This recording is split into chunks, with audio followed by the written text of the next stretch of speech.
On today's episode of MRTriton, we're building a trailer rack.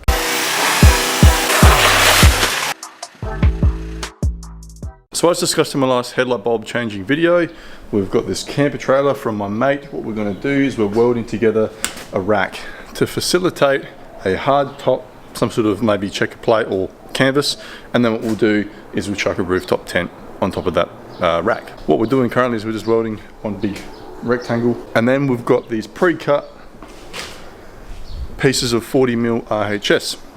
We're using a gasless MIG welder, so it's very messy, very smoky, so I like to take my time with it so I'm not A, sucking in too much of the smoky crap, and B, I can tidy up after each weld. With this type of a welder, it's gasless, meaning that it's messy, as I said, so you've got to really clean up after it. The welds don't turn out as nice as if you had sort of a gas MIG welder. So one does not simply do metal fab without making themselves bleed at least once. We've got the rack mocked up here, so these ends are welded. Excuse my welds, they're nothing special. Nothing but a grinding wheel and some paint can't fix. What we need to do now is we need to weld on the front part of this giant rectangular frame that we're doing. And we can start welding on some of the supportive rungs, I guess you'd call them. Now the frame itself doesn't have to be overly strong. As you can see, it's supported by the body of the trailer all the way around. So what we really need to do is weld up the rough frame so it's strong enough. And then really most of the weight will be supported by this box section, storage section of the trailer. Because of that, we're only going to do 3 beams across this rectangle.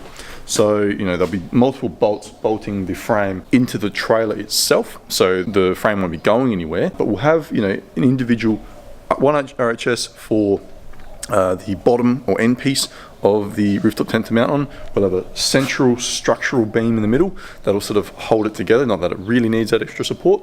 And then we'll go another beam here for the front part of the rooftop tent to connect to. That should be sufficient. However, if at a later stage we find that there's something lacking in terms of strength, it's not too much of a problem to just weld on 2 more extra pieces of support beam.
That is a good look.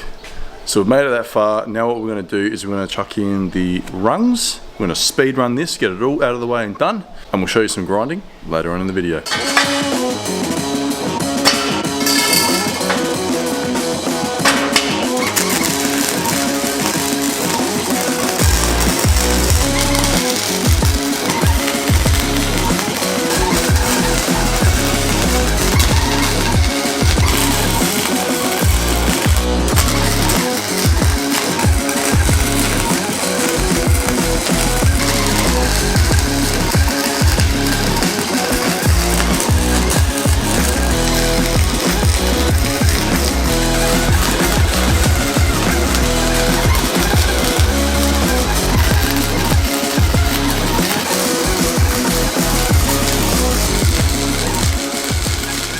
Welding is a funny thing. I both hate it and love it, and I'm okay at it, but I suck at it at the same time. It's a strange thing. If you don't do it for a while, it's very easy to fall out of practice. But if you do it for a period of time, you get okay at it pretty quick. So that's all the welding done.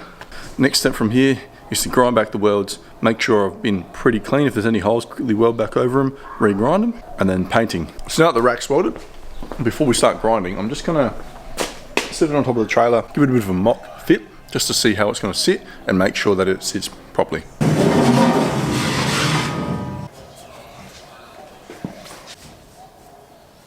Now that's actually sitting pretty good, nice and square, and this is going to be more than strong enough to hold the weight of the rooftop tent. As I said, most of the weight's really going to be sitting on these boxes, so you know, the rack itself, the frame itself is plenty strong. As long as we fasten this rack with some strong bolts into the frame of the trailer, I reckon there won't be any problem.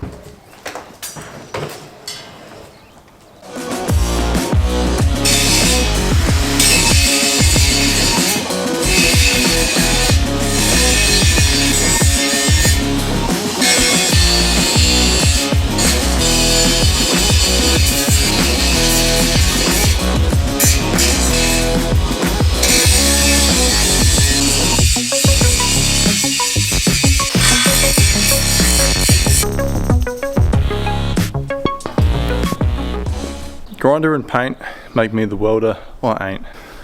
Magic. Welding is done. Grinding is done. There we go. There's a tray rack, welded and grinded. Don't touch that with your feet, dog. You burn yourself. What we're going to do now is we're going to hit it with a coat of paint. Just a base coat of like metal shield, Dulux metal shield, and a gloss black. What we'll do then is we'll leave it overnight to cure a bit more.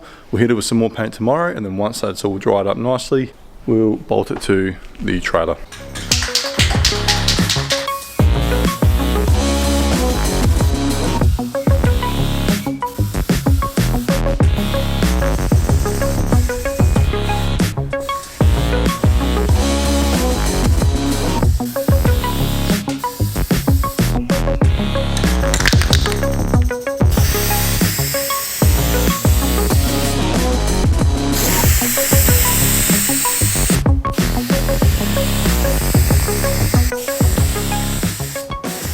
Alrighty, so what we've done, as you see, is we've placed the tray rack on top of the trailer, or the trailer rack, whatever you want to call it.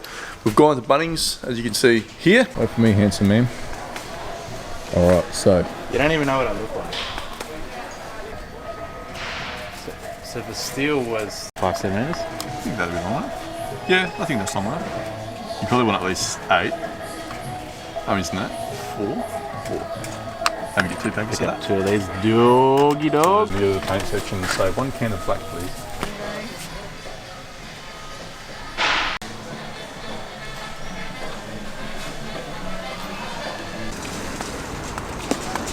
And we've got some nice high tensile bolts. So what we're going to do is we're going to put about 8 bolts, 6 to 8, give or take, bolts into the rack, fixing the rack to the trailer. What's going to happen from there, because it's a little bit out of my wheelhouse, is Chris is going to take his trailer to a metal fab place who are going to make a checker plate top, or you know, roof, lid, whatever you want to call it, for the rooftop tent. Then what we'll do once that's been done, we'll fix the tent to the trailer and it'll look like a nice finished trailer.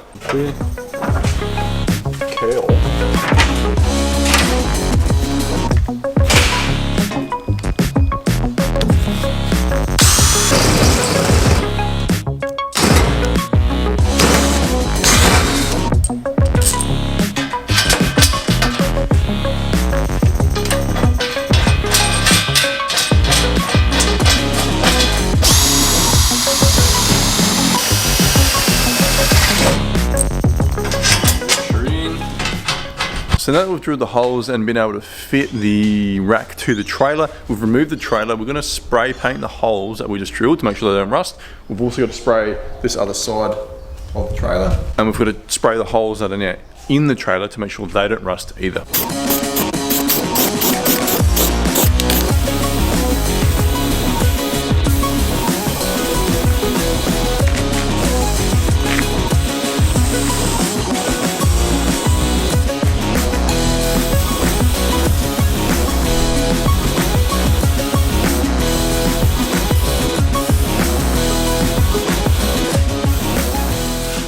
So that concludes part 1 of our camper trailer build series. Make sure you like, share and leave a subscription, and stay tuned for part 2 where we do the installation of the rack, the installation of the cover of the camper trailer and the installation of the rooftop tent. We'll see you in the next one.